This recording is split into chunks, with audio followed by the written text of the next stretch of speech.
Hey, I'm Randy Hauser with iHeartRadio, diving into the box. Okay, let's see what we got in here.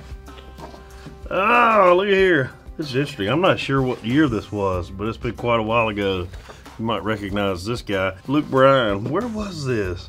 It looks like it would have been about 2000, probably 11, judging from my cross chain I had on.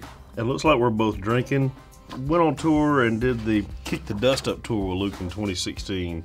I love Luke. He's been one of my great friends since I first got to Nashville in 2002. All right, then, here we go. What is this gonna be? Oh, this is cool. The Fremont Street Experience. They have people, they have like a zip line. They have a zip line that was like flying over my head the entire time I was playing. Oh man, look at this little guy. That's my boy Hawk. Hawk's almost 4 years old now. No, I love Hawk. Hawk's taught me more about love than anything, I think, anybody. Our next guest, how about this, is making his network television debut with us this evening. His forthcoming CD right here entitled Anything Goes will be out in November. Ladies and gentlemen, please welcome to the program, Randy Hauser.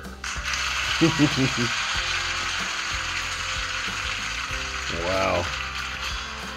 This was, I guess it was probably 2008, right here in New York City. That song, Anything Goes, was the first song that I ever had out as a single. And it was not even a top 40 at the time. We got asked to do Letterman's show. He had heard the song on the radio while he was out riding around on a ranch, from what Paul Schaefer told me. But that was cool of him. He was such a music fan that he just heard something he loved and invited me to be on the show. Right Out of Moonlight.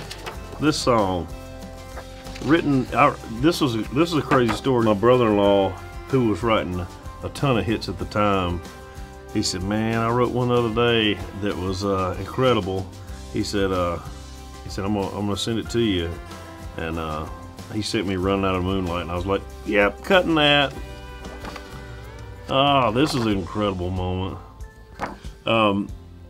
Garth Brooks. I was just telling Tatiana, growing up in Australia, she didn't really know who Garth Brooks was as much as like somebody like me. I got to open for Garth last year, and I told her all about Garth Brooks for so many times, and she's like, "Well, man, he's completely in love with this guy." And I was like, "Yeah, I love Garth Brooks." And so I went, and she finally got to go see his show, and she completely got it. Even him, after retiring like 2 or 3 times, comes back, and Garth Brooks can transcend generations and all those things with just the passion that he puts in a performance and his shows. And yeah, what an amazing guy, and really cool to get to hang out with him.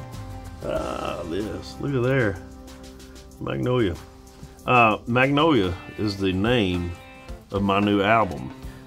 When I was like 6 years old at my grandmother's funeral, and I looked up and I saw this tree at her gravesite, and it was just these beautiful green, waxy looking leaves on it everywhere, and these huge blooms that were like, this is a small compared, they're like this big around, and it had the perfect branches for climbing. So I start climbing this tree during the funeral, and I get in all sorts of trouble. And so I asked my dad what kind of tree it was, and he told me it was a magnolia tree.